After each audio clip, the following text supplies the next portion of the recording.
Bienvenue à tous les meilleurs, c'est comme ça qu'on appelle notre communauté Patreon. Nous allons nous entretenir avec un rôliste québécois qui a une chaîne depuis entre 9 et 10 ans. YouTube dit 9 Ouais, ans, toi tu me dis 10 ans. Mais, ouais. alors c'est François de la chaîne JDR30 qui sera accompagné de Pierre pour parler de jeux de rôle. Je ne sais absolument pas combien de temps ça va durer. On a quelques questions, mais on va enfin s'entretenir avec un vrai rôliste à l'ancienne. Puisque nous ne faisons pas partie des rôlistes à l'ancienne. On est des modernes et même Oui. on est passé un peu à côté du jeu de rôle quand on était jeune. Alors bonjour François, merci Eh beaucoup oui, bonjour. de t'entretenir avec nous. Alors moi j'ai une question principale qui va vraiment démarrer, c'est pourquoi tu as lancé ta chaîne, alors D30, pourquoi tu as lancé une chaîne spécialisée en jeu de rôle il y a 10 ans? Parce qu'il y a 10 ans il n'y avait rien à propos du jeu de rôle. Ouais. Donc vas-y, je t'écoute par rapport à ça. En fait, à l'époque, moi, ça répondait à un besoin parce que, tu sais, j'avais envie d'entendre parler de jeux de rôle puis d'aller lire des blogs. C'était pas possible pour moi. Puis, j'ai découvert YouTube, mais du côté anglophone, ça existait, là. Donc, j'ai découvert plein de choses intéressantes que je pouvais écouter, tu sais, à la place d'écouter à la radio, mettons, au travail, tu sais, il y a des moments à mon travail où je peux me permettre de mettre de la musique ou des choses comme ça. J'ai découvert que je pouvais écouter des choses de jeux de rôle. Fait que j'ai découvert des YouTubers anglophones. Il y en avait qui avaient comme des chaînes plus professionnelles avec des trucs montés. Mais il y en avait aussi que c'était des gens dans leur salon ou dans leur chambre à coucher qui parlaient de jeux de rôle. Puis ça m'appelait beaucoup. Je me suis dit, ah, Il y avait, quand tu as lancé mieux ta qu'un chaîne blanc. il y a 9 ans, il y avait déjà des anglophones qui parlaient de jeux de rôle sur YouTube. Ouais, ça existait depuis, si je me souviens bien, ça faisait déjà quelques années. Fait que c'est peut-être même né avec YouTube d'une certaine façon. Puis D'accord. c'était des gens qui lançaient des sujets, puis ils se répondaient, en fait. C'était des vidéos-réponses.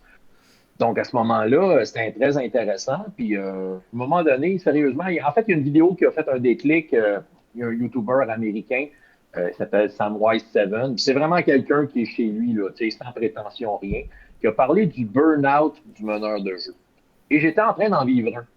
Puis on dirait que parmi tout ce que je lisais ou tout ce que je cherchais, parce que tu sais, j'étais pas bien, là, j'étais dans un burn-out de meneur de jeu, je venais de sortir d'une campagne, ça n'avait pas bien été, puis je me cherchais. Ouais, ouais, Puis lui, il ouais. arrivait avec les mots qu'il fallait. C'était comme l'ami qui te mettait une main sur l'épaule puis qui te racontait un peu comment m'aider à le vivre. Puis on dirait que ça a fait un déclic incroyable. Puis j'ai décidé, moi aussi, j'ai envie de participer à ça. T'as Au commencé départ, j'en par faisais en anglais. deux ou trois vidéos en anglais, ensuite t'es passé en français. Est-ce que t'as refait des vidéos en anglais après sur ta chaîne? J'ai quand même une bonne collection de vidéos en anglais, mais à un moment donné, c'est parce que j'arrivais plus à suivre le rythme.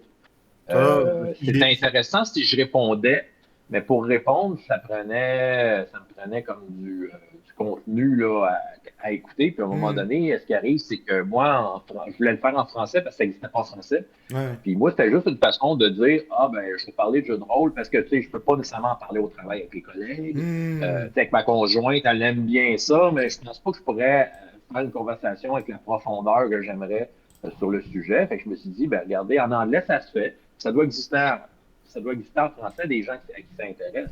Donc, je me suis lancé, je faisais les deux langues. Puis, Hmm. à un moment donné, à un certain moment,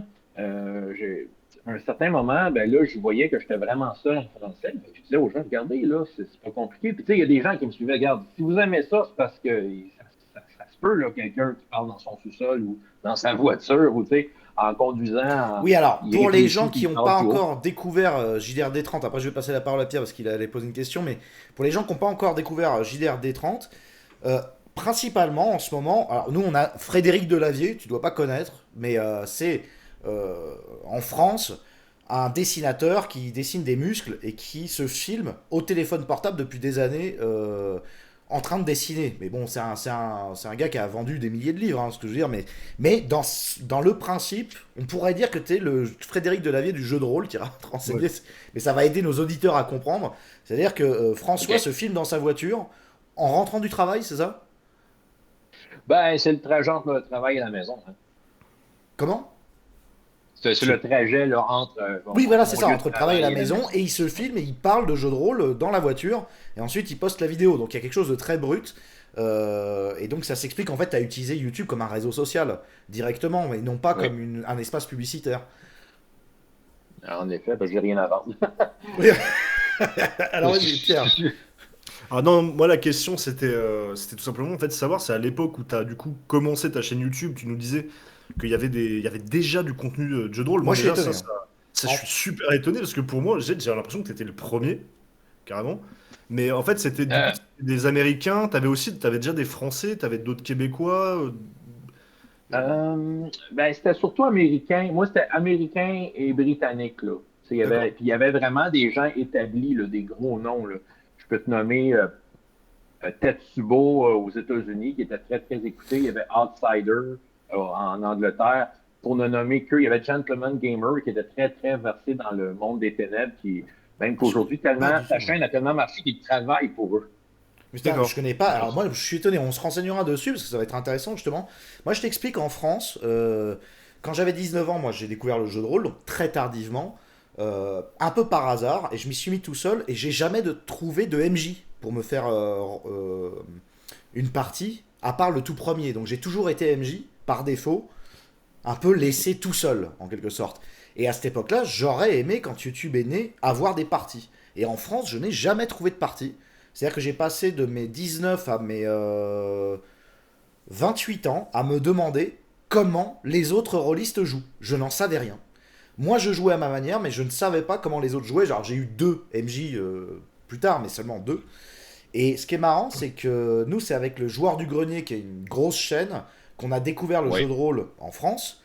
Euh, mais il y a 6 ans, je veux dire. Mais avant 6 ans, sur YouTube, en France, on n'avait pas du tout l'impression que ça existait. C'est Alors ça. Et puis peut-être la que question aussi c'était est-ce qu'il y avait des actual plays ou c'était vraiment des échanges de conseils entre PJ, MJ Les actual plays, c'était rare. jouer en direct. Ouais, c'est ça, non, mais c'était quand même assez rare.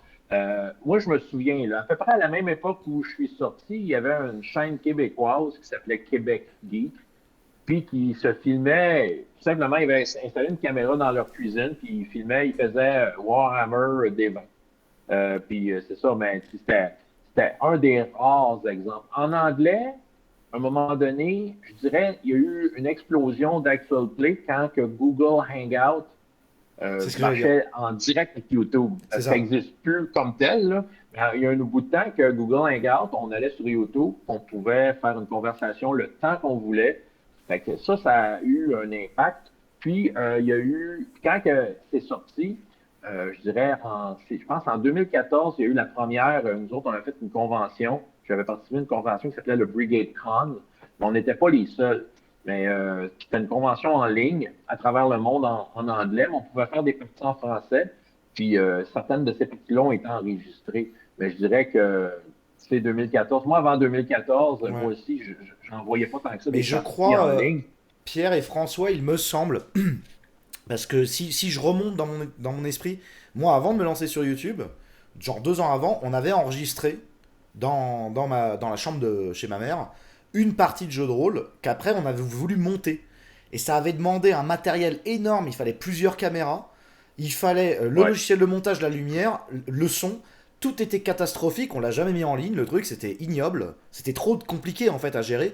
Et c'est Mhm. quand il y a eu en fait l'arrivée des live YouTube qui sont assez tardifs hein, sur YouTube en vérité, et les outils comme Ouais. Discord c'est pareil, c'est très tardif, que là on a commencé à enregistrer des émissions où on parlait, et qu'on a commencé à envisager de faire du jeu de rôle. Et encore, on s'y est mis plus tardivement. Mais en effet, on avait une réelle limite technique qui fait que le monde du jeu de rôle n'a pas pu s'ouvrir. Parce que, attends, rappelle-toi, Pierre, si tu veux rassembler 5 Ah oui, personnes oui, non, autour mais d'une table et évidemment, mais filmer surtout à ça. l'époque où on était plus jeune, on n'avait pas forcément le budget. Non, mais tout le monde. On avait- Tous les rôlistes, en fait. N'importe Oui, quel oui, tous les rôliste, rôles sont pour aller. Déjà, il faut la table, après, il faut le matériel, après, il faut les outils. C'est vrai que c'est infernal.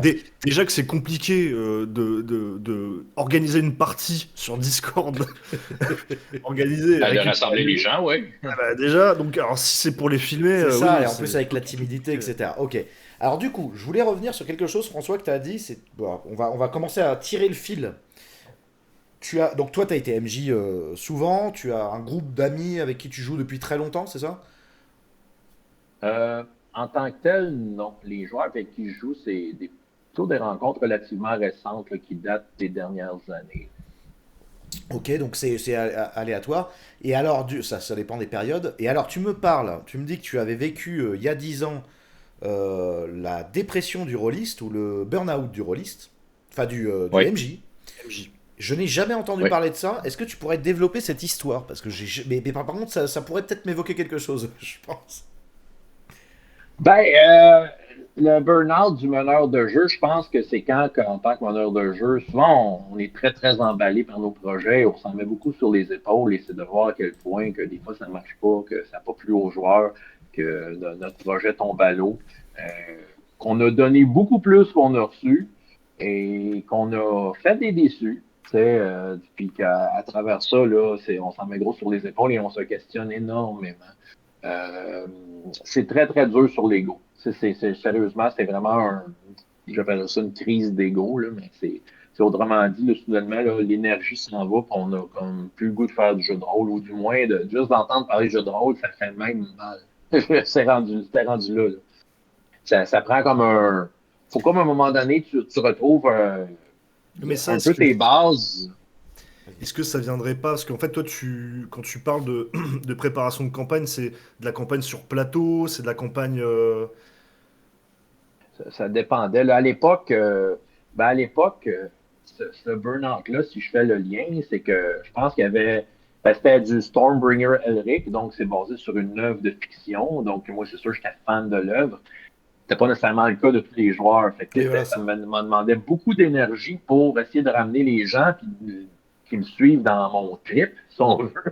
Hmm. Déjà en partant, il y avait une incompatibilité entre certains joueurs, ce qui me demandait beaucoup d'énergie, ce qui a fait qu'il y a eu des gens qui sont débarqués en pleine campagne, qui ont été remplacés par du monde que c'était encore plus mauvais.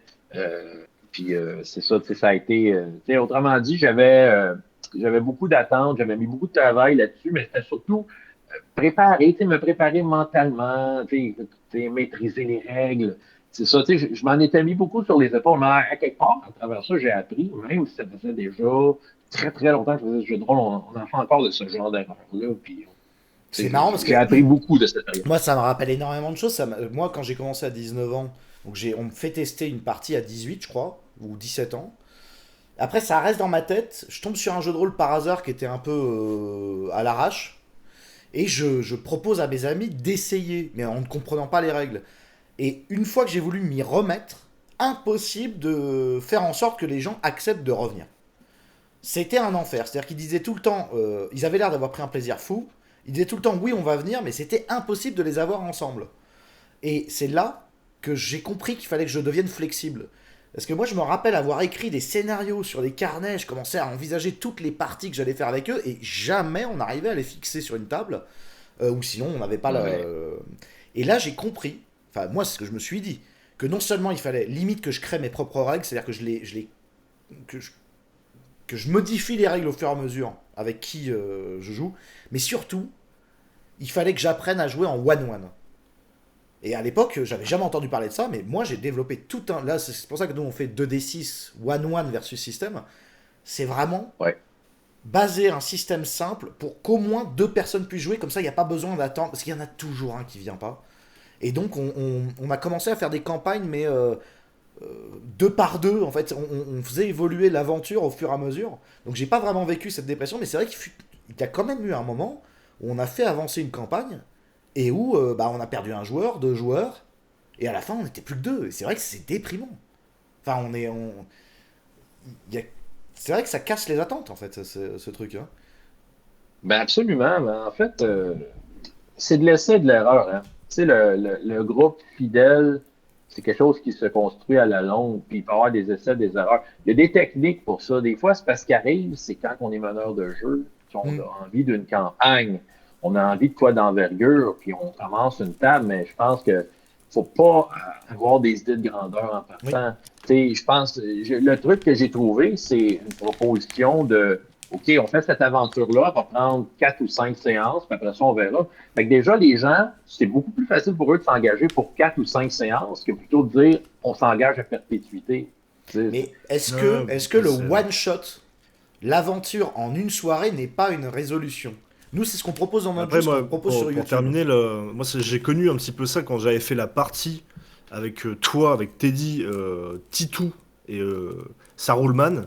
Mm. Tu sais, où je m'étais fait chier pendant toute une semaine. Bon, là, c'est pas non plus pour une énorme campagne, mais j'avais fait des plans de cartes. Tu te rappelles la partie dans le palais, là Mm.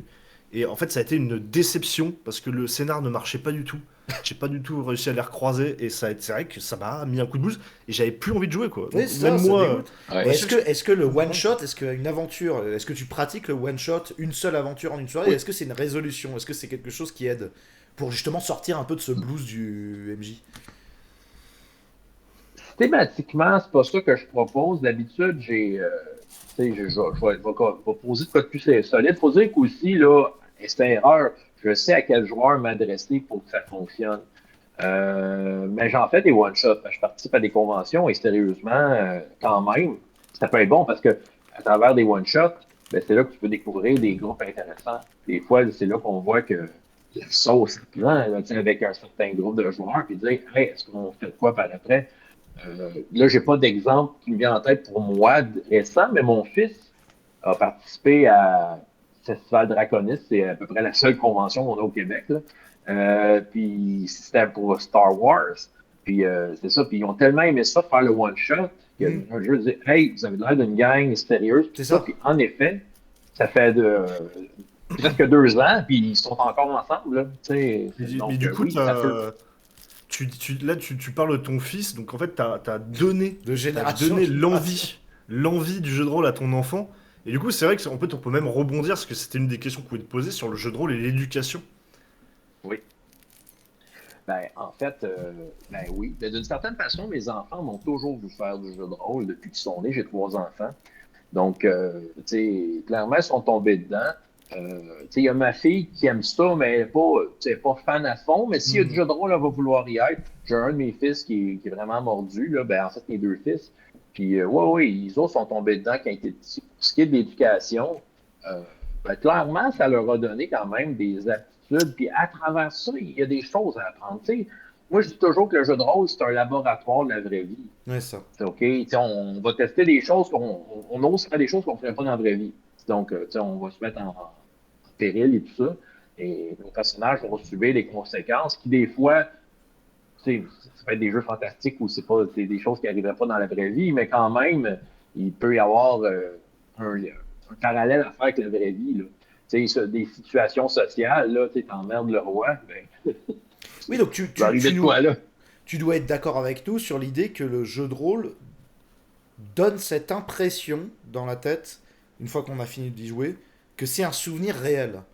On a l'impression, après Oui, une partie de jeu de rôle, que ça s'est ancré dans notre cerveau comme si c'était notre corps qui l'avait vécu. Je sais pas si tu vois ce que c'est que cette sensation. absolument. J'ai des souvenirs de mes parties qui datent depuis les débuts, là, C'est ça. des parties mémorables. Puis, tu sais, justement, hier, je discutais avec les amis avec qui je jouais, puis on parlait, je jouais dans les années 80 à jeu de rôle de Marvel.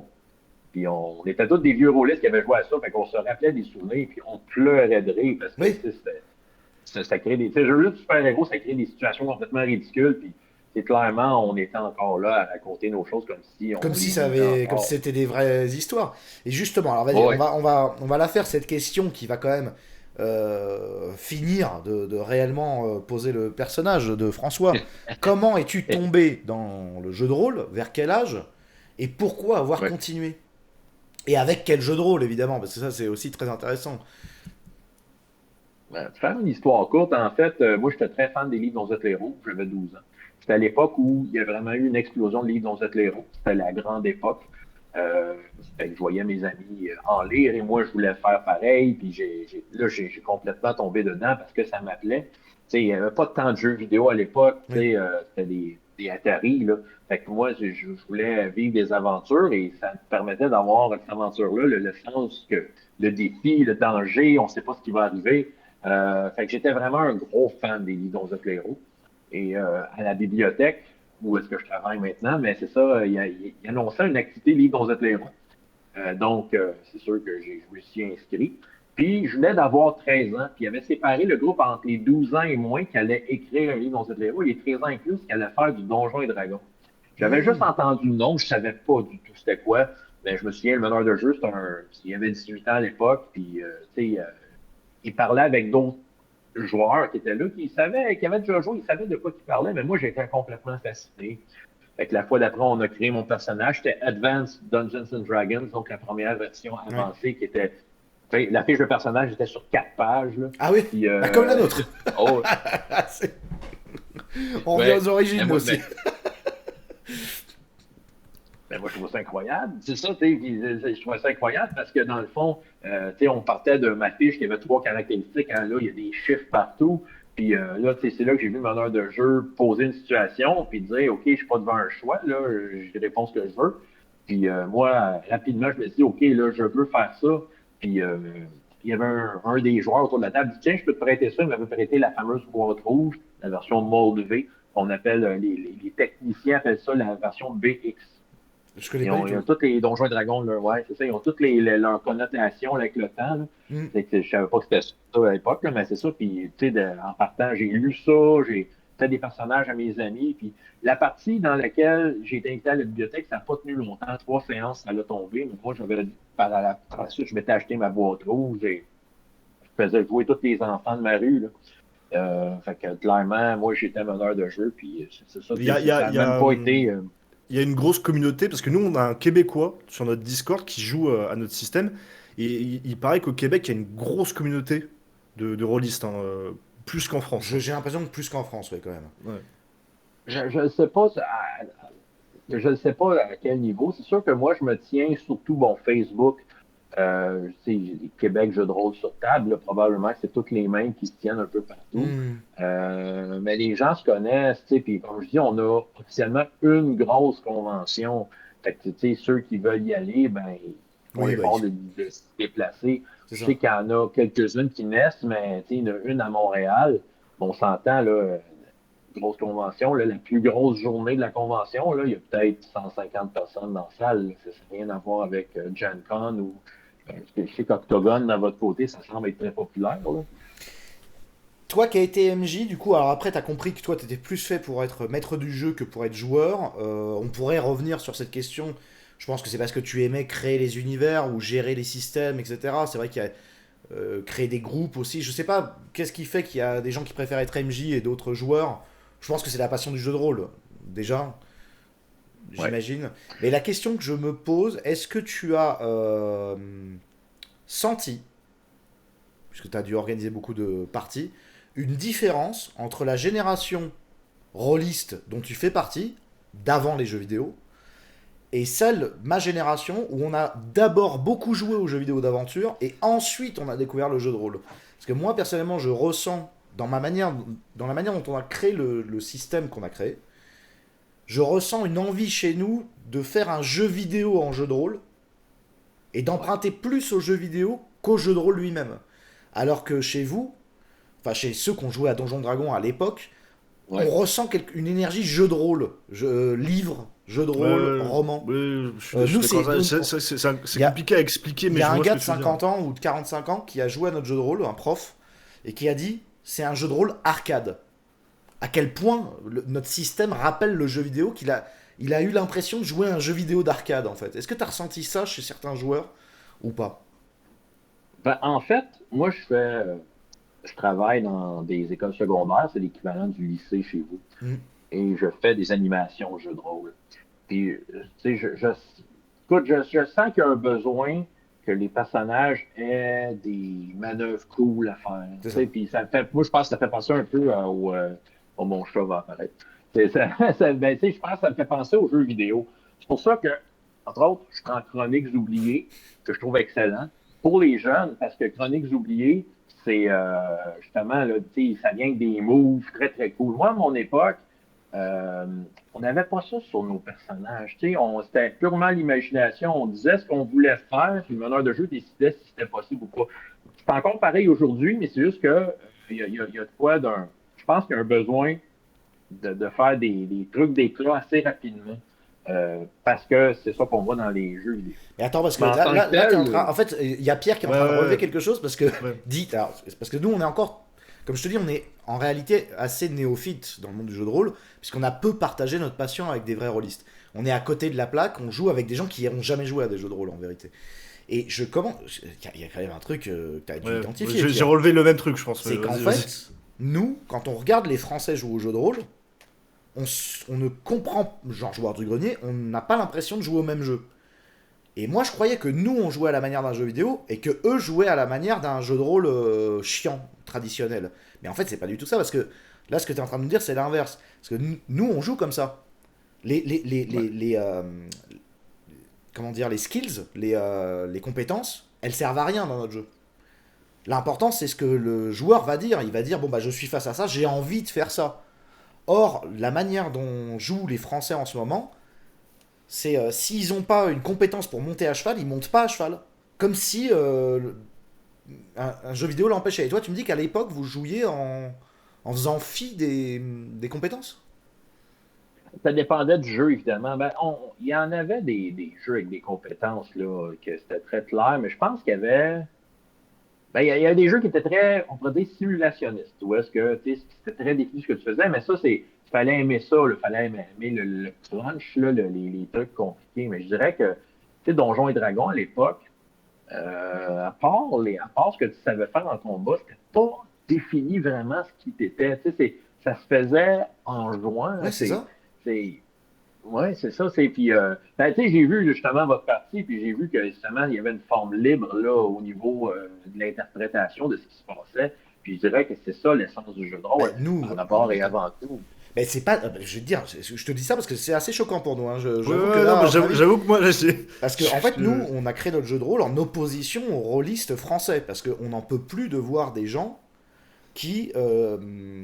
Tu as un cheval devant toi, je veux monter à cheval. Non, t'as pas les compétences. Pour nous, ça nous paraît aberrant. Tu Ouais, montes c'est à cheval, aberrant. tu dois tenter, au moins essayer.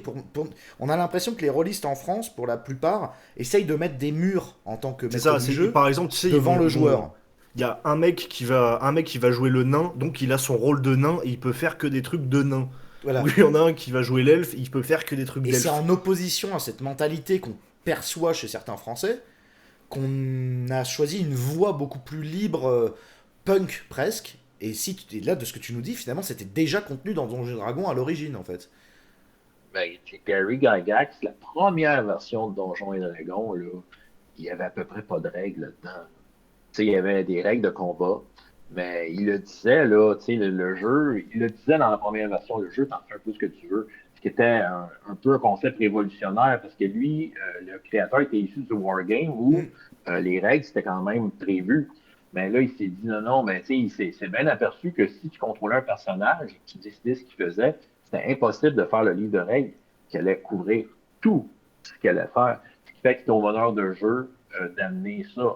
Puis je dirais que, en tout cas, aux États-Unis, autant de le fun, il y a un mouvement qui s'appelle OSR. Je ne sais pas si vous connaissez, Non. Pas du tout. mais c'est qu'en fait, Donjon, à partir de la troisième édition de Donjon, il y a de cela 20 ans. Il est sorti 3, 4, 5. Puis c'est sûr que ça amenait des façons modernes, justement, avec des règles, des façons de gérer Ah, tout ça arrive sortes qu'à de partir de trucs. la... Après la troisième ou dès la troisième édition de Donjons et Dragons, ça arrive, ça. Dès la troisième édition, c'était déjà un jeu complet et complexe. Et c'est là que ça Euh, commence, cette histoire de poids de l'univers sur le système. Parce que c'est ça l'histoire, c'est qu'en fait l'univers commence à appuyer sur les règles en vérité. C'est-à-dire que c'est la classe des personnages qui définit la difficulté à faire ça aussi. Ça dépend de bien des choses. Ouais, Reste que ouais. le mouvement OSR, c'était un retour. Le mouvement OSR, c'est un retour à regarder les donjons, ça se faisait de même il y a 20 ans. Alors, on va essayer de ressortir ces jeux-là Ok. et d'en faire une interprétation parce que ça donne une certaine liberté. Mais encore là, c'est un style de jeu qui ne plaît pas à tous. Mais tu sais, je dirais, ça, je sais pas, je sais que j'ai déjà regardé un peu Roll and Play. J'ai pas l'impression qu'il se laissait traîné par des actions. Peut-être ce que tu me décrivais tout à l'heure. J'ai l'impression En que fait, les joueurs après moi, ce semblaient. que j'ai l'impression, par exemple, pour Roll and Play, c'est que Ouais. les joueurs se sont auto-limités par avance, par expérience, parce qu'ils passent énormément de temps à imiter leur personnage, et si tu regardes, il y a très peu de jet de dés, Ouais. très peu J'ai d'action, plutôt- très ouais, peu j'ai- de prise de décision, en fait. Vas-y, Pierre. C'est plutôt une pièce de théâtre, moi, Ouais. quand je vois Roll and Play. C'est vrai que j'ai l'impression de voir des acteurs, c'est un peu méchant ce que je veux dire, mais des acteurs du dimanche qui font une pièce de théâtre C'est ça. autour d'un MJ, quoi. Et on ressent plus Ouais, beaucoup la prise de décision, en fait, dans beaucoup de let's play français, en vérité. Je sais pas comment ça se ouais. passe au Québec ou dans les conventions de jeux de rôle ou sur tes tables. Mais nous, en tout cas, de l'extérieur, de ce qu'on voit, il y a peu d'action, quoi. Ouais. C'est sûr que tu sais, Roll and Play, puis si j'avais écouté Game of Roll, c'est sûr que Mm. c'est quelque chose pour une certaine fluidité, si on veut, pour l'auditeur. Là. C'est sûr, il y a ça. C'est un peu comme dans du côté américain, Critical Role, qui font la même affaire. Mm. Ils sont très réputés. Puis au Québec, il y a beaucoup d'actual play, en fait, qui se font, puis qui sont un peu avec la même mentalité d'avoir du acting, Mm. ce genre d'affaires-là. Mais moi, je fais partie des actual play que.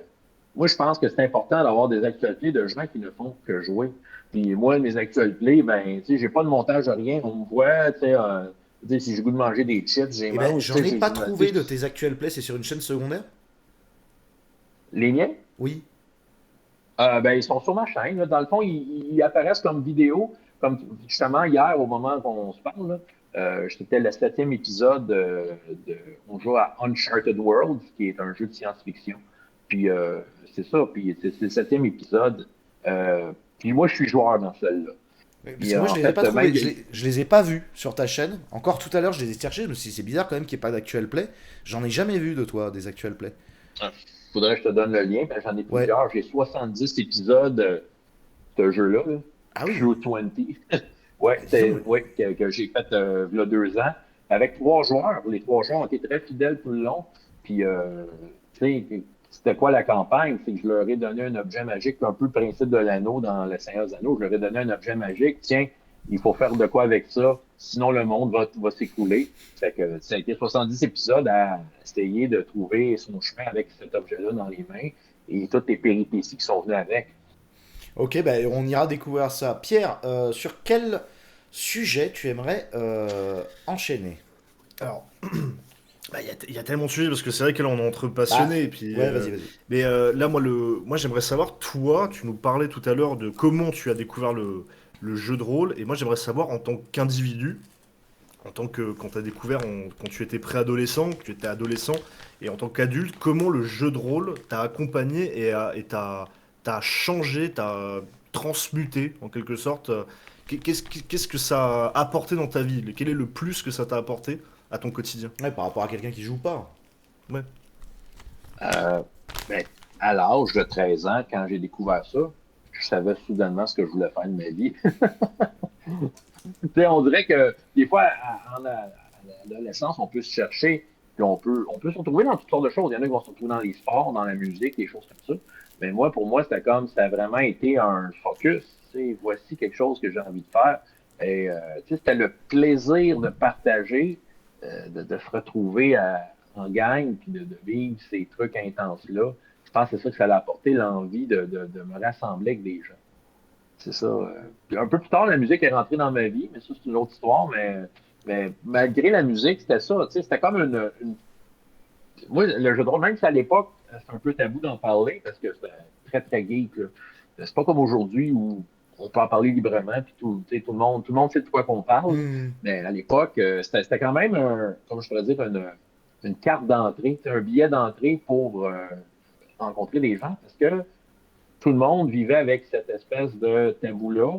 On aimerait ça rencontrer des gens qui en font. Puis Hmm. c'est ça, puis aussitôt que tu sortais ton billet d'entrée, quelqu'un d'autre le sortait, tu C'est vrai, sais, c'est dans vrai, une c'est vrai. situation sociale, Ah, ah, mais toi aussi. c'est vrai que d'ailleurs, le Mais côté initiatique, parce qu'on pourrait rebondir là-dessus, le jeu de rôle, encore aujourd'hui, malgré YouTube, me donne le sentiment comme activité d'être une activité à proprement dit initiatique, puisque même si, parce que j'ai connu moi des gens qui ont regardé toutes les vidéos de Let's Play de Joueurs du Grenier, mais qui n'avaient jamais joué, et qui n'avaient jamais pensé à jouer, et qui ne savaient pas comment jouer. C'est-à-dire que tu pourras regarder autant de parties que tu veux, tu ne sauras pas ce qu'est le jeu de rôle tant que quelqu'un ne t'aura pas initié. Tant qu'il n'y a pas un MJ Ouais. qui t'invite à sa table, tu sais pas, et le jour où tu deviens joueur, t'es initié. C'est-à-dire que tu peux limite devenir MJ. J'ai ce sentiment-là. Est-ce que tu partages cette impression d'une activité initiatique Oui, en quelque sorte. C'est-à-dire, j'ai des jeunes qui, justement, J'ai tout écouté les Critical Role, mais c'est sûr que de se mettre devant à la table, là, ils comprennent soudain des choses. Là, justement, ce midi, il y a un jeune qui est arrivé, il n'avait jamais joué à ça. Là, puis, je viens lancer un pré-tiré, un Minotaur, puis il s'est bien foncé dans le tas, puis il a adoré ça, il n'avait jamais fait ça de sa vie. Mais c'est ça, c'est en étant autour de la table qu'il a compris. Là. Et tu crois, ses amis là, en parlaient, puis c'est ça, mais juste comme tu ça, crois il que ça savait pas c'était quoi, là. existe et que c'est possible qu'un enfant ou un adolescent, en lisant un livre de jeu de rôle, puisse créer une partie de jeu de rôle sans y avoir jamais été initié? Ben, j'ai entendu des anecdotes de gens que ça a été comme ça, qui se sont fait donner le jeu, puis qui ont essayé de le comprendre. Et qui se sont lancés, puis qui encore aujourd'hui sont là. Fait que, non, c'est ça. Je dirais que la majorité des cas, c'est quelqu'un qui a montré, là, c'est du bouche-à-oreille, il y a une passation qui se fait. Là. Et c'est ça qui est vraiment bien du jeu de rôle, parce qu'une passation, c'est vraiment c'est une activité qui se passe de bouche à oreille. Ouais, c'est ça. Faut que c'est en le faisant, on fait vraiment bien les choses, qu'on peut être un peu plus autodidacte. Mais j'ai entendu des histoires de gens qui, de façon autodidacte, qui l'ont fait. Avec plateau de jeu, parce que sans plateau de jeu, ça me paraît complètement fou. Ouais. J'ai entendu des histoires sans plateau.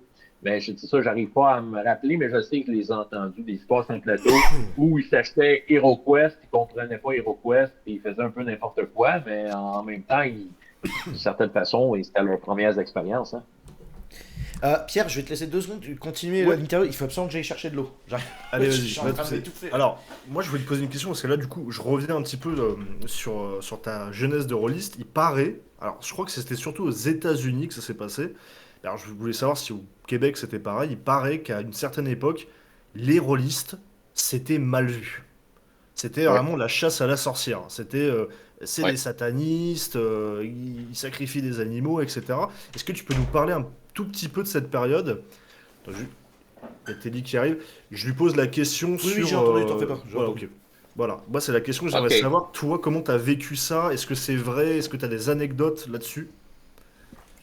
Pas tant, en fait, parce que je pense qu'au Québec, on a été épargné de ça. Les États-Unis peuvent être très extrêmes quand ils accrochent sur quelque chose, mais on en entendait parler. Dès les premières semaines, on avait entendu parler de l'histoire du jeune, que son personnage niveau 58 était mort, il s'est suicidé, mais on n'avait pas toute l'histoire, là, mais nous autres, c'est tragique, mais c'était fascinant. Mais c'est ça, on avait entendu toutes ces histoires-là, mais il n'y avait pas Internet, hein, donc on prenait le bouche-à-oreille qu'on prenait. Là. Mais je sais qu'aux États-Unis, il y a eu le Satanic Panic. Puis dans le fond, ça a été mis en scène, je crois, dans Stranger Things. J'ai pas suivi la Oui, tout à fait. série. Oui. Ils en parlent beaucoup dans la dernière saison. Ouais. Mais je pense que c'était assez juste la façon dont ça a été amené. Nous, au Canada, moi, je me souviens, dans les premiers temps, je faisais du jeu de rôle, il y avait une émission comme d'affaires publiques qui s'appelait Le Match de la vie. Et ça proposait un peu n'importe quoi. À un moment donné, ils sont mis à parler du jeu de rôle. Puis ils mentionnaient ça, mais le reportage ne jugeait pas le hobby. C'est sûr que j'ai eu une discussion avec mes parents. Je pense que mon père comprenait l'idée, puis comprenait peut-être que c'était juste un jeu. Hein. Puis on s'entend là, dans l'école secondaire que je fréquentais, on avait un club de jeux de rôle. Puis sérieusement, on n'était même pas surveillés. C'était un paquet d'étudiants dans un local. Faites ce que vous voulez, mais on faisait du jeu de rôle. Puis c'était une école qui était, comment je pourrais dire, c'est une école qui avait une connotation religieuse. C'était très, très catholique comme école. Puis on lui laissait faire du jeu de rôle, puis de l'appel de Cthulhu, puis d'incanter des démons en même temps. Oui, mais ça les inquiétait pas trop, parce qu'ils avaient compris que c'était de l'ordre de la fiction. Ils étaient ouverts d'esprit, au final. Mais de toute façon, je crois que... Vous avez eu ça, hein? Je crois que c'est... Vous avez eu ça en France? Comment? Il y a eu ça, il y a eu une affaire en France avec un... Dans les années 90. Dans les années 90, mais alors c'est pas exactement, c'est juste le jeu de rôle a été quelque chose que je crois l'Église catholique a repris, c'est un serial killer qui a tué une personne, je connais pas tous les détails de l'affaire, et ce qui s'est passé c'est qu'ils jouaient au jeu de rôle. Et du coup ils ont fait un lien directement avec le fait, oui, c'est le jeu de rôle qui l'a rendu comme ça, ils font des rites sataniques dans leur cave, ce sont les rôlistes. Ouais, c'est ça, on s'est renseigné avec Pierre avant de sortir dans le jeu de rôle sur ces affaires, et en fait dans le monde entier, il y a une bonne dizaine d'affaires comme ça, depuis le début du jeu de rôle, et c'est tout. En fait, c'est vraiment, il y a 10 affaires très tordues, hein, je veux dire, ils exagèrent un peu le trait, qui traiteraient du jeu de rôle, mais en soi, ça a fait beaucoup de bruit pour très très très très peu d'affaires, en vérité, hein. C'est le même combat que pour la musique heavy metal. Là, Oui. Oui, exactement. donc, c'est ça. Alors, du coup, tu nous as dit que tu as un travail, tu enregistres tes vidéos entre ton travail et chez toi, et tu as rajouté que tu... Alors, c'est pas que tu donnes des cours, mais tu animes pour des Ouais, adolescents, pour des lycéens, des tables de jeux de rôle. Est-ce que tu le fais de ouais. manière professionnelle ou sous association? Est-ce que tu donnes Euh, est-ce que tu fais du jeu de rôle pour des enfants, de la psychiatrie? À qui tu fais du jeu de rôle? en fait, c'est purement par côté ludique. Donc, pas, je ne vais pas dans la psychiatrie, tout ça. Là. Euh, je suis travailleur autonome quand je fais du parascolaire, qu'on pourrait appeler. Donc, je suis payé pour le faire. Dans le fond, ils ont des animateurs pour toutes sortes de trucs, le club de photos, le club de ci. Donc, moi, je suis le club de jeux de rôle. Puis, moi, mon travail principal, en fait, ce que je fais dans la vie, je suis technicien dans une bibliothèque, puis j'ai un volet animation qui m'est attribué. Donc, ça implique de raconter des histoires aux enfants, faire des visites de groupes scolaires. Puis, à travers ça, à travers le développement d'activités, j'ai entré le jeu de rôle à un moment donné. Donc, je fais du jeu de rôle pour les 5-8 ans. Je fais des jeux de rôle pour les 7, 9, 14 ans. Donc, vraiment, je fais des activités jeux de rôle pour les enfants. Puis, j'ai même développé un jeu de rôle de Noël qui peut s'adresser peut-être à des 3-4 ans. Là. Ça, je l'ai Donc, entendu dans une de tes vidéos, ce développement-là m'avait beaucoup intéressé. Donc, du coup, tu as vraiment réussi à être presque un professionnel du jeu de rôle, presque à 100%. En vérité, c'est presque ta profession. Disons que non seulement ça a conduit ton développement, mais tu en as fait un enseignement, presque. C'est presque enseignant de jeu de rôle. S'il existait des professorats de jeu de rôle, tu serais prof de jeu de rôle, en vérité. ben, ça se pourrait, là.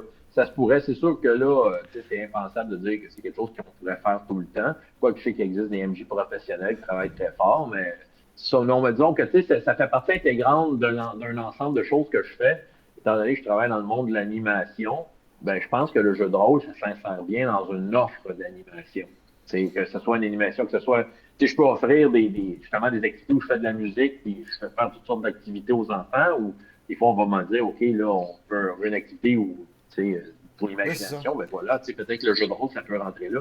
Je fais même des jeux de rôle pour des groupes scolaires entiers.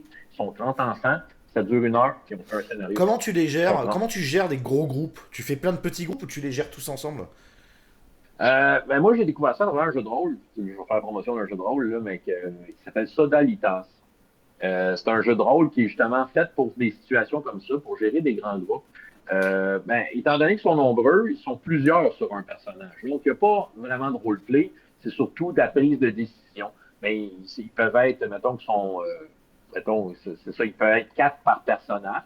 Puis c'est toujours en tour de rôle. C'est ça, c'est comme si on était toujours en guillemets combat, là, mais c'est pas toujours des combats, mais c'est-à-dire que chaque personnage fait quelque chose, et aussitôt que ça demande soit un jet de dés ou qu'il y a une décision importante qui se fait, le tour de ce personnage-là est terminé, c'est le tour à quelqu'un d'autre. Donc, de cette façon-là, tout le monde a l'occasion de jouer, mais aussitôt qu'il roule un dé, c'est terminé pour lui, et on va attendre que tout le monde ait fait de Ok, quoi ok, avant que ok. lui puisse refaire de quoi. Ouais. Donc, ça se gère très, très, très bien. Les scénarios sont très simples, c'est sûr, c'est très narratif. Ça peut faire penser un peu à ce que vous faites parce qu'il n'y a pas beaucoup de choses sur la feuille. Donc, il faut trouver des bonnes idées. C'est les joueurs qui arrivent avec leurs idées.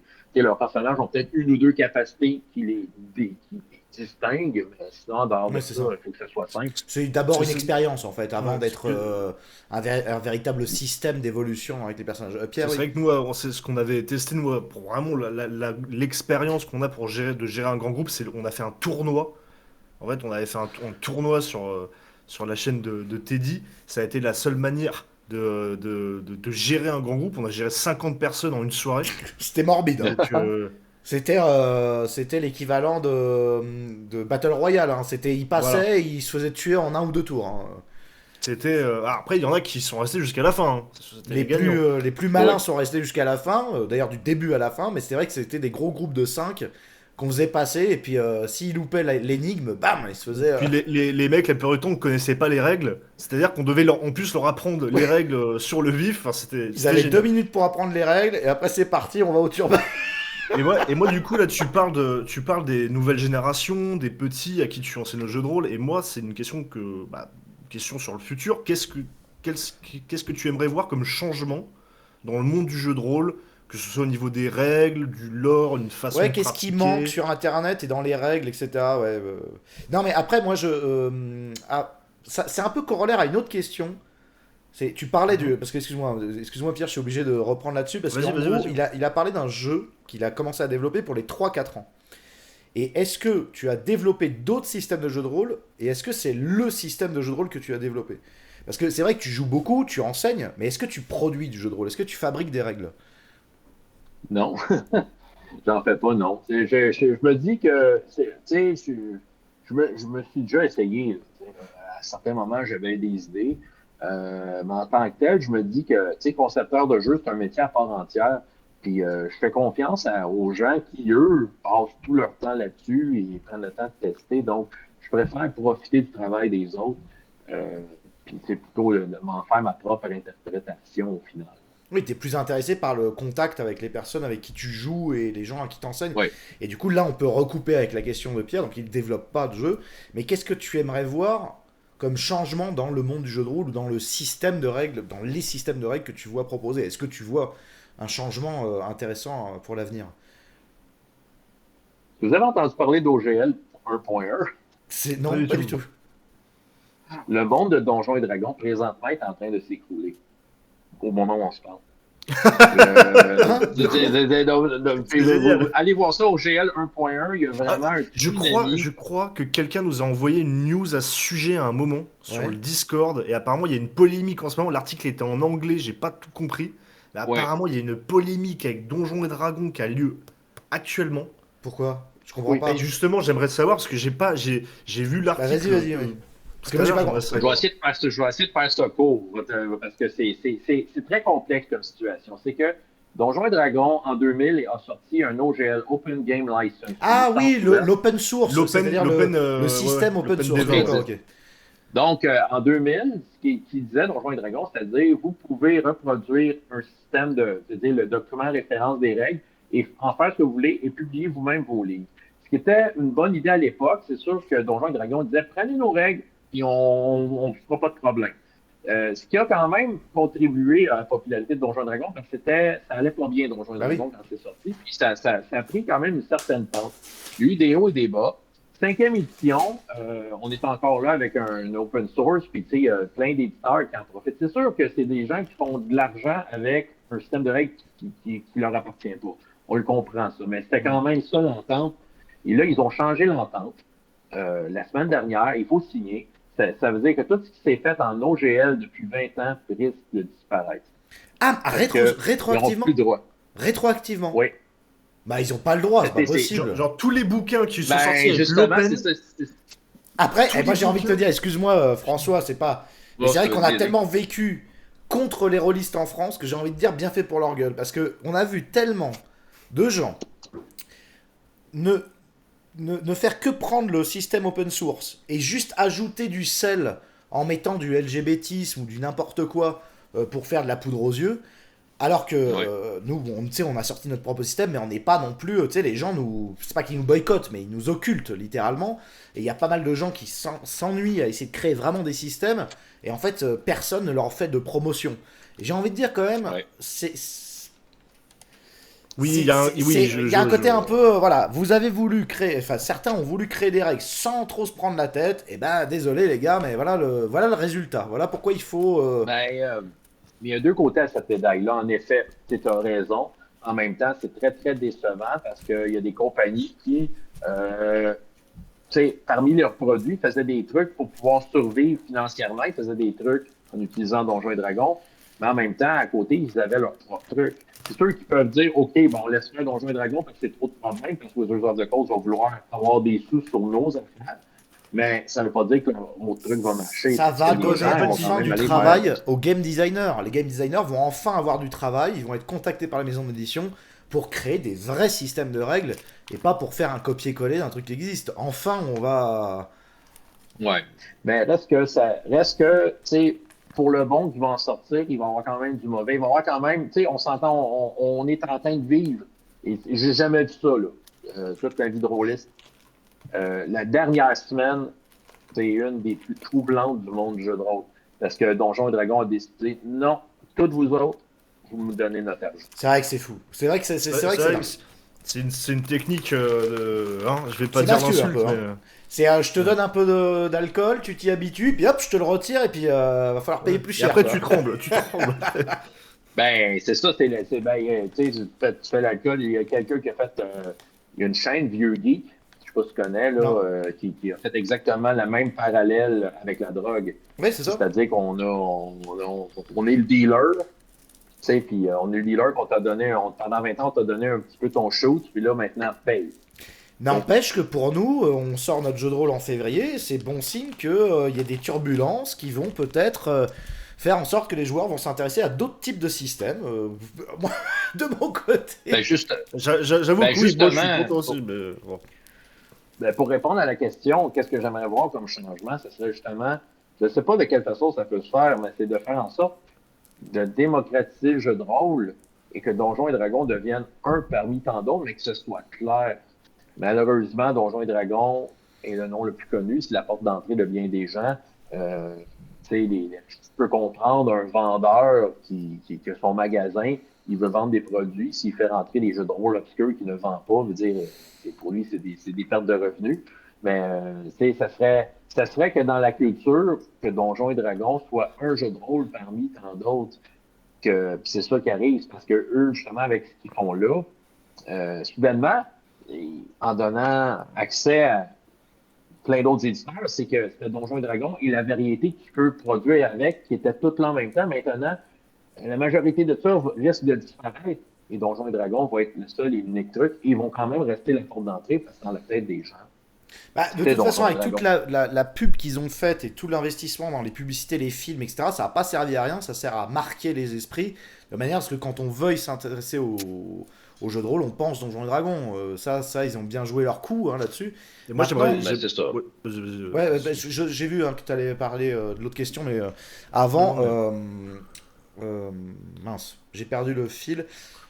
Bon, du coup, je voulais juste avant, parce que là c'est ça, hein, que prépares-tu pour la suite Non, non, et non, en fait, as-tu... je l'ai juste souligné parce que fallait que je fasse quelque chose de mes 10 doigts. Ah ok, Mais j'avais d'accord, une je autre croyais que tu question, voulais t'inquiète. y venir, parce que j'ai cru qu'il m'envoyait un Non, signal. non, Ok. non. Est-ce que tu peux me raconter, on est quasiment sur la fin, mais à moins qu'on ait oublié deux trucs, mais raconte-moi ce système pour enfants que tu as développé. L'exercice Ben,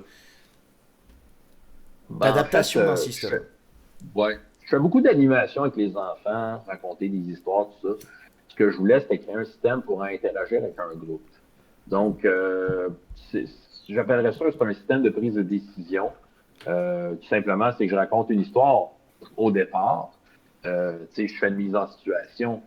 Dans le cas de mon jeu de rôle de Noël, je me suis inspiré d'une histoire que mon père a créée, là, tu sais, qui avait même créé par rapport à un sucre magique qui lui parlait à l'oreille, un bonnet magique de lutin. Puis c'est ça. Fait que moi, ce que j'ai rajouté comme intrigue, c'est qu'à un moment donné, la sucre a disparu. Fait que là, mon père, pour rire, aurait créé des noms de lutins dans son histoire.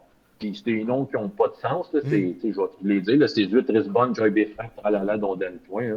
Fait que c'est ça. Fait que j'ai décidé de créer chacun des lutins une image sur des panneaux avec des velcro. Puis aussi de créer des éléments de jeu, genre des décors avec des velcro. Et des objets magiques de Noël. Dans le fond, j'ai pris des objets typiques, une couronne, un bas, le traîneau, que les enfants pigent, en fait. Ils désignent certains lutins, on les envoie à l'aventure, on leur donne des objets. Puis là, je leur fais prendre des décisions. Là, rendu à ce moment-là du jeu, quand ils ont choisi des lutins, qu'ils ont pigé des objets, ben là, il y a des décors que j'ai décidé. Là, le Grinch a volé la tuque. Ils découvrent que c'est le Grinch. Donc là, je leur montre une image d'une montagne ou d'une mer gelée. Par où est-ce qu'ils pourraient passer pour rejoindre le Grinch? Fait que déjà, ils votent. C'est par vote que ça marche. Donc, on passe par la montagne, c'est bien. Là, je raconte l'ascension des lutins. À un moment donné, arrive un problème. Fait que j'ai une autre série d'obstacles à piger. Hmm. C'est un enfant qui pige. C'est peut-être une avalanche qui arrive, mais l'avalanche, elle est énorme. Et c'est là qu'embarque le jeu de rôle pour de vrai, ou du moins les règles. C'est qu'en fait, les enfants vont voter quel lutin a une solution. Fait que là, je leur montre les lutins, là, ils lèvent la main. OK, c'est celui-là. Avec quel objet? Je monte les objets. Là, c'est le plus grand nombre de votes. Fait que tel lutin avec le traîneau du Père Noël va. Et devant l'avalanche, là, je l'écris l'avalanche qui s'en vient. Là, puis là, c'est là que je dis aux enfants, oui, mais qu'est-ce qu'il fait avec son traîneau, en fait? Vous avez beau. Fait que là, ça prend des enfants qui prennent les devants, qui disent, ah, il va s'envoler, ou il va, tu sais, c'est ça. Ils me décrivent ce qu'ils veulent. Et c'est là que j'ai un objet dans mes mains. Moi, je prends un chou pour mettre sur les cadeaux, c'est une décoration, que je mets dans une de mes mains, que je cache, puis que je leur dis dans quelle main se trouve le chou. Donc, c'est une chance sur deux de Ouais, bien réussir. sûr. Fait que c'est ça. Fait que c'est ça. Si le chou est dans dans la main, ben, ce que l'enfant a décrit, ce que les enfants ont décrit fonctionne. Sinon, ça ne fonctionne pas, ce qui fait que le lutin qui a fait sa tentative va être emporté par l'avalanche et retourné en bas comme un gros bonhomme de Oui, ce que neige. j'allais dire, quelle Mais est il la reste pas. sanction en cas d'échec? Ça va être une narration un peu burlesque en vérité. Ouais, oui, c'est ça, ils ne meurent pas, mais ils sont clairement ralentis. Qui fait que là, c'est ça, à un moment donné, ben là, à un moment donné, il y a des lutins qui n'ont pas été choisis au départ qui peuvent venir à la rescousse quand vraiment le nombre de lutins descend dramatiquement. Puis c'est ça, puis quand il arrive Ok, chez le donc Grinch, je t'écris à la maison de quelle façon on se rentrer dedans. J'ai déjà déterminé qu'il y avait un feu dans le cheminée, parce qu'on va rentrer par le cheminée. Ah, il y a de la fumée, est-ce que c'est une bonne idée d'y rentrer? Non, ben, c'est pour ça. les gens qui sont, Donc, tu sais, on ouais. est amené à avoir de plus en plus de parents qui nous suivent sur Patreon, parce qu'ils font tous des enfants en ce moment. Ouais, alors, Ils sont- je sais ça pas ce qu'ils ont. pousse partout, quoi. On en a eu un qui a accouché pendant un de nos lives privés et qui nous écoutait en même temps. Et là, il y en a une deuxième qui vient de se faire mettre enceinte, donc ok. Alors, donc du coup, pour les enfants très jeunes, s'ils veulent être initiés au jeu de rôle, le 50-50 et pas rentrer dans des logiques mathématiques, c'est pas mal. En fait, l'idée de t'as gagné ou t'as perdu par le biais de mettre un objet dans la main et rien dans l'autre, se contenter de Ouais, oui ou non, en vérité. ouais, C'est, ouais. c'est, le C'est choix sûr binaire est que plus simple pour eux à comprendre. Ouais. C'est sûr que là, je l'ai fait peut-être une trentaine de fois, ce scénario-là, à travers différentes animations. J'ai Mhm. travaillé, entre autres, sur un site qui est pas loin de chez moi, une attraction touristique de Noël, dans lequel j'ai été engagé. Donc, ça faisait partie des choses que je présentais. Fait que j'ai fait beaucoup de tests. C'est sûr que, tu sais, je pense déjà à des améliorations, là, parce que c'est sûr que le 50-50, ça peut être très frustrant. Mais c'est ça, peut-être donner des atouts, genre, pour une bonne idée, je donne une étoile de Oui. Noël. Fait que là, cette étoile-là permet de refaire, de réessayer le chou. Alors Un oui, nous on a, bonus ou un malus, alors ouais. c'est ce qu'on a développé sur le Mr Bean, la vidéo qu'on t'avait envoyée. C'est qu'en Oui, vérité, on a une fiche qui n'est pas une fiche personnage, mais une fiche PNJ, donc personnage non joueur, qui est limitée à 4 oui, compétences. Et donc pour permettre à Pierre, un scénario de 2 heures, pour lui permettre d'avoir quand même ce sentiment d'évolution, on mettait 5 défis, et quand il en réussissait un, il gagnait des points de caractéristiques. Ce qui changeait radicalement ses jets de dés. Ce qui fait que nous, ça nous permet de jouer toujours les mêmes personnages au même niveau. À chaque nouveau début de partie, on recommence au même niveau. Mais s'il arrive à acquérir, à gagner les petits défis, il augmente ses statistiques, donc il Et facilite les sa bonus. réussite à la fin du scénario. Ouais, vraiment, Et c'est le après, on bonus recommence. malus. Ouais, ouais. C'est pour pouvoir jouer, Ben, parce que Mr Bean ne peut pas évoluer, sinon ça devient un titan. Ça serait complètement débile. Donc il faut le. Parce que c'est déjà suffisamment débile comme ça, je pense. Donc j'ai un ami, moi, qui a développé un jeu exactement comme ça, que les compétences évoluent au cours du jeu, puis c'est inspiré du film Gremlins. c'est C'est un quoi? film des années 80. Tu sais, c'est un petit toutou, là, brun et blanc, là, que quand on met de l'eau dessus, il devient une Ah oui, oui, sorte de Gremlins, ouais, mais Ah, je savais Gremlins, pas qu'il y oui, avait ah oui, un d'accord, jeu c'est l'accent. vidéo, il y avait un jeu de rôle Gremlins, ouais, je savais pas. Si lui, il l'a fait, puis c'est ça, c'est en plein ça, parce que c'est un one-shot. C'est prévu que le Gremlins meure à la fin, parce que dans tous les films Gremlins, il meurt. Mais c'est pendant qu'il est vivant, il faut qu'il foute la merde partout. C'est ça son but. Ah, c'est Fait marrant. que c'est ça, c'est de jouer les méchants, en fait. C'est de jouer les méchants, puis chaque méchant détermine un but. C'est moi, mon but, c'est de. Je sais pas, moi, c'est de baisser les culottes à un policier. Tu sais, je sais pas, là. Tu Ouais, sais, c'est c'est ça. ça. Fait que donc, faut qu'il arrive à faire ça, mais les autres Gremlins, faut qu'ils l'aident, puis au fil du jeu, ses caractéristiques vont bouger. C'est ça, selon comment il a réussi ses trucs. S'il meurt, ben, il y a un clone qui arrive, puis c'est ça. Ouais. Ah, mais c'est bien, franchement. Bah, de toute façon, tous les MJ sont amenés à modifier les règles, à devenir quasiment Ouais. créateurs sur la base d'une règle simple. Ok, bah Pierre, bon, moi Moi, j'avais moi, ah, j'avais une dernière ouais, question. vas-y. Alors, moi, c'est ma dernière question avant la conclusion et Mhm. de passer à la question sur François. C'est, en fait, toi qui as vu l'évolution du jeu de rôle et surtout de Donjons et Dragons, dernièrement, il y a eu même une petite polémique sur Donjons et Dragons et l'arrivée du wokisme, du LGBTisme dans Donjons et Dragons. Et nous, en France, on a pu observer qu'il y a une scission, il y a une dualité, en fait, dans les Oui. rôlistes, où il y a les nouveaux rôlistes qui sont très woke, très LGBT, très dans la bienveillance, où ils font même des contrats entre joueurs pour éviter de parler de certains sujets, Mais etc. ça va un peu loin. Et les anciens en France, enfin, les anciens rôlistes en France, ils détestent ça. Et il y a vraiment une guerre en interne à ce sujet. Moi, je voudrais savoir, toi, en tant que ancien rôliste expérimenté, qu'est-ce que tu penses de tout ça? Euh, Moi, je pense que des extrêmes, c'est pas bon dans rien, là, de toute Ouais. façon, là. Euh, euh, Moi, ce que je pense de ça, c'est qu'il faut juste se rappeler que c'est un jeu. OK? Et que le jeu, des fois, peut être mis dans un contexte où il y a des représentations qui sont euh, pas très glorieuses. Si tu prends un jeu historique, Ouais. malheureusement, ça se peut que si tu joues un Américain blanc d'une certaine époque, ça se peut que les mouvements, c'est quelque chose. Est-ce que tu es obligé de le faire? Non. Mais tu sais, le contexte existe, là. Tu sais, c'est ça. Tu sais, le principe d'esclave existe dans certaines, c'est ça. Je sais qu'il y en a qui. C'est sûr que c'est des choses qui sont. Tu sais, on s'entend là, de l'histoire de l'humanité qui sont mauvaises. OK? On s'entend, puis que euh, on peut créer des jeux de rôle dans lesquels il n'y a pas ça. Puis, tu sais, je suis bien d'accord avec l'idée. De là, à l'imposer dans certains contextes, je ne sais pas. Tu sais, moi, en fait, là, tu sais, c'est du cas par cas. Tu sais, moi, là, les gens que j'accueille à ma table sont là pour avoir du plaisir et je vais m'adapter à leur sensibilité. C'est tout, tu sais, tout est, je pense, de créer le jeu avec ça dedans, oui, oui, mais la réalité se passe autour de la table. Même si tu écris Oui, dans voilà, ton c'est ça, livre c'est que sur non, la non, table que ça se fait, ces histoires. Hmm. ben c'est ça, là. Puis, écoute, ça se fait autour de la table. Puis, justement, quand je vois ça dans un livre, je vois que, tu sais, malheureusement, des fois, le jeu peut passer à côté de le simple plaisir de se rassembler. J'ai eu un jeu que j'ai acheté et que j'ai revendu. Ben, j'ai été très déçu. Ça s'appelait Coyote and Crow. C'était un Kickstarter qui a vraiment bien fonctionné. L'histoire, en gros, c'est super intéressant. C'est les Premières Nations d'Amérique. Si elles n'auraient pas été colonisées il y a 500 ans, comment elles auraient évolué? Ok. Et c'est super intéressant.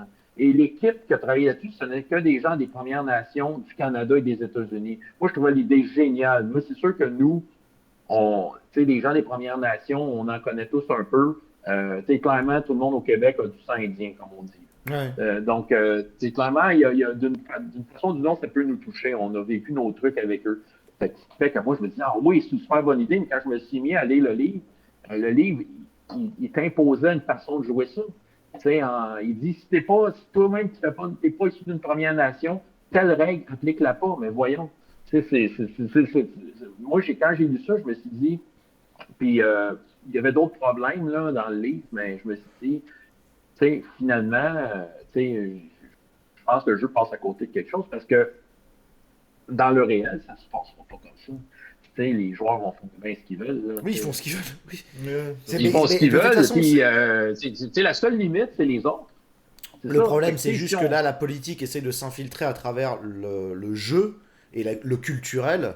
Bon, après, tu sais, il y a les fameuses théories politiques. On dit moins le peuple a de pouvoir politique dans son vote et plus il essaye de s'infiltrer dans le culturel. Enfin, en gros, il y a ce mouvement où les gens essaient d'influencer sur ce qu'ils peuvent.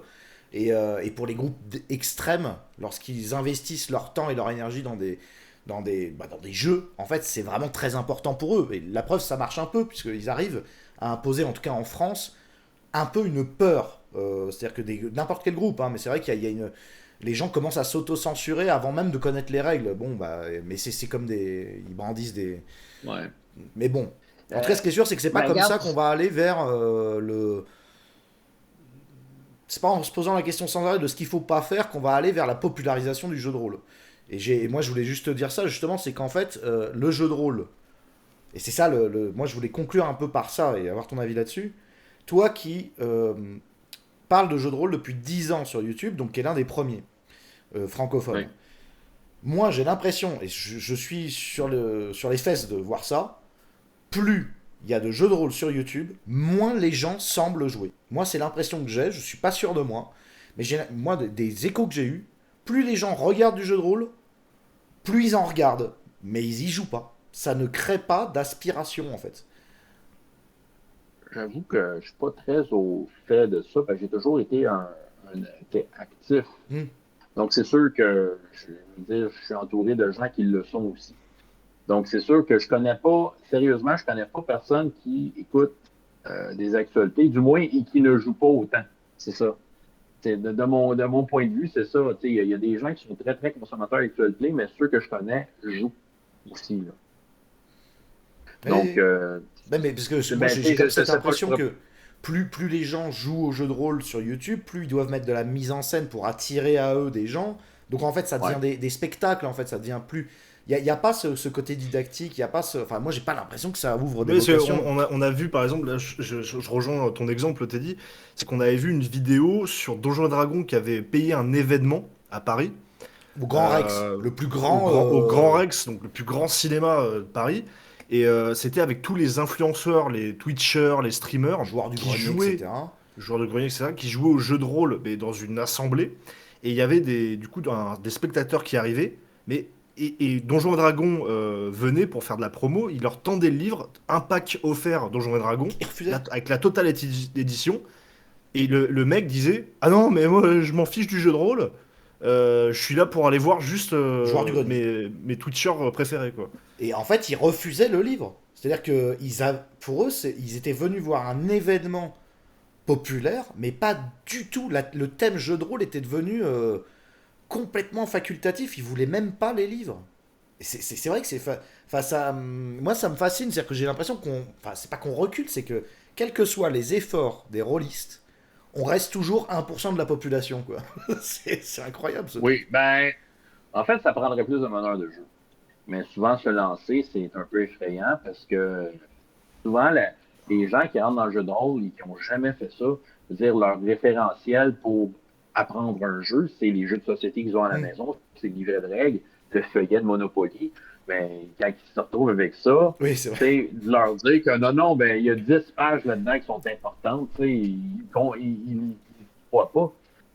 Puis c'est lesquels aussi. C'est sûr qu'il y a quelque chose de didactique. Là, je ne sais pas, je l'ai plus ici. Tu prends le Player's Handbook, mais en tout cas, il est là-bas.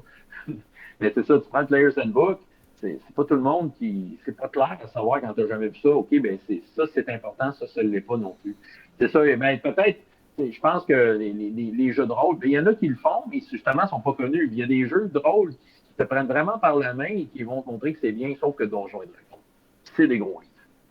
Donc, c'est ça. Donc, c'est très impressionnant. Ce qui fait que oui, il y a vraiment, tu sais, on s'entend, ça prend plus de meneurs de jeu. Ça prend vraiment ça. C'est ça qui va faire qu'il va y avoir plus de jeux de rôle. Parce que des seulement joueurs, ça, il va toujours en avoir. Moi, j'ai remarqué un paradoxe terrible. Mon beau-père, quand il a vu le livre qu'on était en train de préparer, il regarde ça, il regarde le machin, et puis il dit bah, il faut que je lise tout ça pour jouer. Je dis, bah pareil, je lui dis non, non, il y a 20 pages qui sont importantes, le reste c'est de la mise en contexte. Et en fait, le paradoxe, c'est que un jeu, un jeu de rôle, tu poses quelqu'un sur la table, dans 10 minutes, il sait jouer. Tu peux lui expliquer Oui, en 5 minutes ce qu'est un jeu de rôle. Par contre, en livre, c'est 450 pages. Et on a essayé de faire l'effort de Ah réduire oui, ça ouais, à ouais. 10 pages, etc. C'est impossible. C'est impossible. Il faut mettre en contexte, il faut expliquer, il y a tout un tas de sous-règles qui sont pas importantes, mais qu'il faut quand même qu'ils soient présentes. Il y a vraiment C'est voir le champ des possibles, le panel des possibles pour le joueur. c'est une Ça activité demande très étrange. 400 Ouais. pages, quoi. C'est une activité extrêmement. mais, mais ça ramène à l'essentiel, un des essentiels du jeu de rôle, c'est-à-dire que c'est quelque chose qui s'enseigne de bouche à oreille. C'est quelque chose qui est très humain, très traditionnel. Tu sais que tu t'assois avec les gens, tu les regardes, tu leur expliques, tu sais que tu filtres ce qu'ils ont vraiment besoin de savoir. Puis on s'entend, là, je fais du jeu de rôle 5-8 ans, là, Hero Kids, là, puis je dirais que c'est presque à tout coup dans mon cas. Il faut vraiment que l'enfant soit très, très timide et ne veulent pas participer parce qu'ils comprennent très bien. Là, maintenant, roule un dé, tu dois obtenir un 6. Ils comprennent ça. Ils ne savent peut-être pas pourquoi, mais après 3 4 fois, ils font le lien. Puis Hmm. c'est ça, ça s'apprend, là. C'est ça, là. Puis En maintenant, 3-4 ils tours, ils font du commencent à jeu de rôle. comprendre les gens comment ça fonctionne, et puis après, en 2 parties, ils sont limite capables d'être maîtres du jeu, en vérité. Ce qui fait que les gens, votre convention, vous parliez de le rassemblement, ben, c'est parce qu'ils aimaient ces gens-là en partie, puis ils savaient que c'était intriguant à regarder cette activité-là. Les gens de l'extérieur trouvent ça très intriguant ben, d'y rentrer. c'est sûr que ça prend un responsable, c'est le meneur de jeu. Et même à un degré très minimum, il y a quand même une responsabilité sur les épaules. C'est pas tout le monde qui sont à l'aise d'embrasser cette C'est vrai responsabilité-là. que Et le jeu de rôle, contrairement au jeu de société, un jeu de société, tu peux être quatre, tout le monde obéit à la même règle, et tout le monde est sur oui, pied d'égalité en train de se combattre les uns les autres ou de collaborer, alors que le jeu de rôle, bah, il y a quand même une autorité royale. Il y a quand même un gars qui, comme tu dis, a un pouvoir, mais aussi une responsabilité sur les épaules. Et sans cette personne qui va accompagner un groupe, en fait, il y a pas d'égalité en vérité. Enfin, Non, puis en plus, ben, même entre joueurs, en fait, les joueurs, de temps en temps, s'affrontent aussi pour avoir la meilleure stratégie, pour prendre le il y a une lead. oui, collaboration entre le maître du jeu et les joueurs, mais il n'y a pas ben, d'égalité. On peut pas. ben, ça dépend. Il existe des jeux de rôle sans MJ que c'est fonctionnel, mais reste que la responsabilité, au lieu d'être sur une personne, elle est quand même sur quatre. Mais reste que même si c'est sans MJ, il y a quand même une des personnes qui a acheté le livre et qui a la Alors, responsabilité mais c'est. Oh là là. d'enseigner le jeu. Alors, ça, je vais te dire, quand on a écrit le livre, on a écrit un truc spécifique qui est il y a un maître du jeu, et il y a entre parenthèses vous, puisque le maître du jeu est fatalement celui qui a acheté le livre. Voilà, c'est simple, radical. C'est toujours celui qui est en train de lire les règles qui sera maître du jeu. Et on a dit désolé pour toi, mais c'est toi, quoi. Parce que c'est.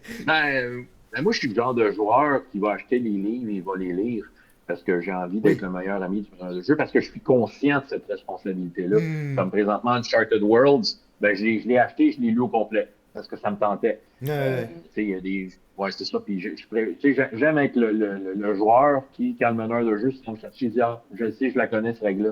Puis je le trouve avant le meneur de jeu. Parce Oui, que, oui, oui, tu c'est sais, ça. lui, quand c'est pas mon tour, j'ai le temps de regarder dans le livre et de trouver la réponse. Ah bah, c'est Puis vrai dire, que ah les oui, ok, joueurs, moi. quand ils sont au courant des règles, c'est beaucoup plus drôle parce que non seulement ils peuvent tactiquer, hein, ils Ouais, tout anticipent les simplement. problèmes, Ouais.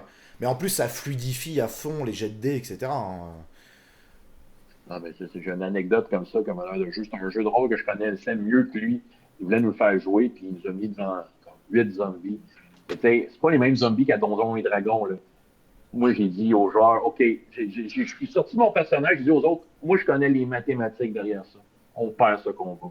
On s'en va. Une manière de jeu, ouais, mais là, ouais, mais on perd ce combat. On le fait pas. Tu sais, je savais que mathématiquement, c'était impossible de le gagner.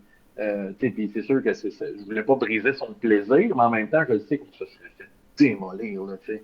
Puis, ben, tu sais, ça l'a amené vers d'autres situations drôles parce que saut d'être un combat, c'est une poursuite, tu sais, c'est des zombies qui couraient après. Il fallait essayer de se sauver, tu sais. Absurde. Mais je connaissais les règles, tu sais, je connaissais. Regarde ça, non, non, ça, ce combat-là, Moi, on je, le moi, je perd, suis là, tu toujours, sais. moi, je suis pour dans 2D6. Nous, on adore que les joueurs soient bien au courant parce que finalement, dans la réalité, quand tu fais face au danger, t'es obligé. Il y a ceux qui sont au courant et ceux qui sont pas au courant. T'es obligé d'anticiper le danger dans le vrai.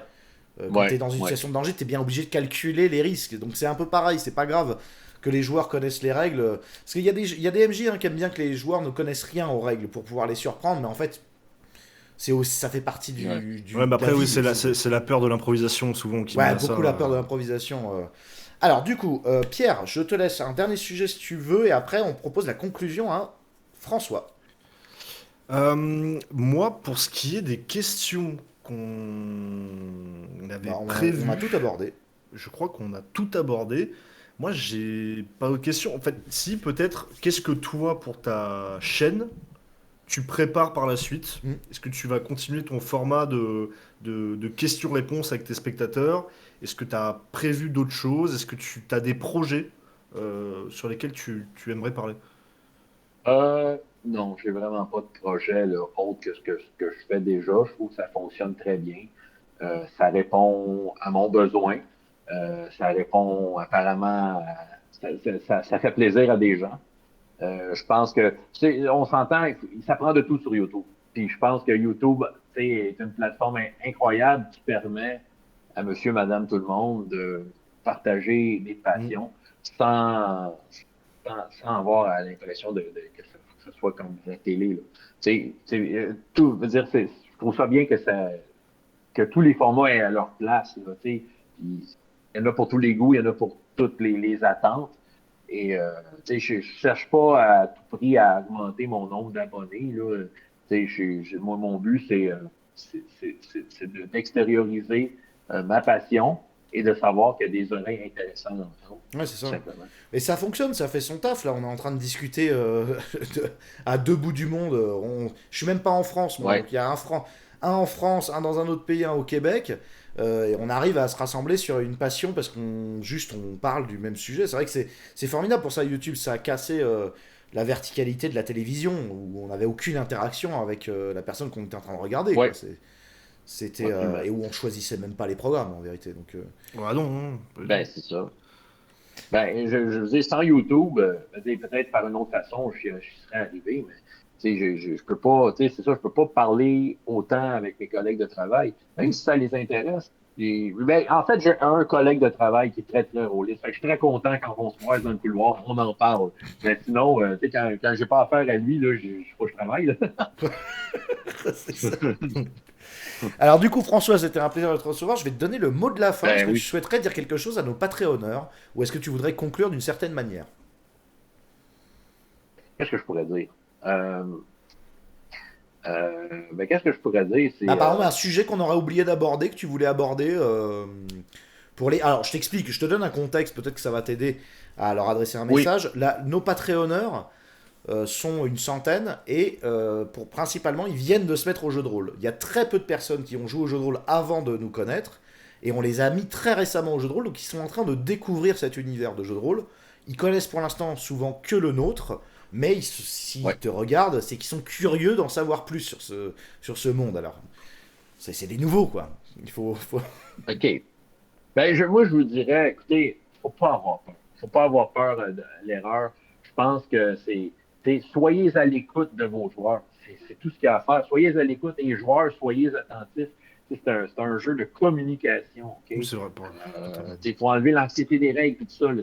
Puis je pense que, moi, de ce que j'ai pu comprendre en voyant votre vidéo, que c'est un outil qui est tout à fait flexible, là, Oui, oui. qui est amusant. Là. Sérieusement, c'est un outil qui permet de créer des parties de drôle, d'avoir le côté hasard qui vient s'en mêler.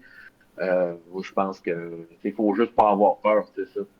Faut pas avoir peur. Il faut Le pas jeu de avoir peur rôle est d'ouvrir quelque une chose de table. naturel, en fait. Hmm. Alors, c'est vrai que il y a un truc, c'est qu'il y a la timidité du joueur et du MJ. Moi, il m'est arrivé d'être timide à l'idée d'ouvrir une table. Parce que quand on va tellement rencontrer quelqu'un dans son intimité, par exemple, moi, j'arrive pas à jouer avec ma copine. Moi, C'est tellement intime, en fait, le jeu de rôle, qu'il y a des gens avec qui on n'ose pas jouer. Est-ce que tu as déjà eu cette impression-là Ah non, toi. J'ai une anecdote. Ah, J'ai une anecdote avec des enfants. En fait, quand j'ai commencé à jouer avec des enfants, plus professionnellement, euh, j'ai j'ai- j'ai découvert un phénomène que j'appelais la bulle. À un moment donné, c'est comme si la bulle se fermait autour de la table et que tout le monde était au même oui. niveau.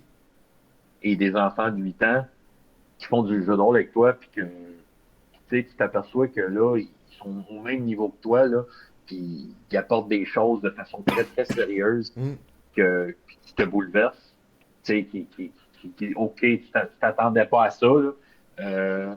Puis c'est drôle parce qu'aussitôt que la game est finie, ils redeviennent des enfants, je redeviens un adulte, puis chacun part de son côté. Oui, c'est Mais fou, hein. pendant la bulle, tu sais, c'est ça, quand les parties vont bien, là, je me retrouve au même niveau qu'une gang de jeunes. Puis je suis aussi vulnérable, même en étant dans le jeu, on devient aussi vulnérable que. oui, tout à fait. Ah, c'est très intéressant, ouais, c'est vrai. Bah, du coup, voilà, j'espère que tout cet échange aura redonné envie à nos abonnés de se Et, remettre au jeu de rôle et de partager sans un, contrainte. Oui. un dernier petit truc, c'est que peut-être après, en off, moi, j'adorerais qu'on t'invite sur notre Discord, j'adorerais que tu viennes tester 2D6. Bah oui. Ce sera un honneur, ce sera Mais vraiment un tout honneur comme si un jour on a de te voir l'occasion à de la faire table. joueur Oui, avec tout à fait. toi en tant que MJ, c'est pareil, hein, parce que nous on a très Ben, très peu de gens qui nous accueillent à leur table aussi. Hein. ben, ça pourrait se faire. Moi, souvent, quand je joue avec des gens d'outre-mer, je fais ça le samedi, puis je me lève à 5 heures du matin.